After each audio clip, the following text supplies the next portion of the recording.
In this video, we will see how to convert table in normal range of cell data. Let's see. This is my Excel data. This is my table. In this table, when you select any cell, you get here tab table design to edit your table. Okay. I want to convert this table in normal range. Okay. Just click on the table design. Here tools, you get here the one option convert to range. Click on that. Do you want to convert the table to the normal range? So you just click on yes.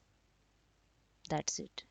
Now it's table converted in normal range of cell.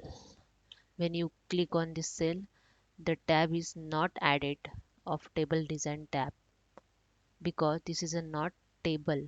This is a normal range of selection only of cell in Excel. That's it.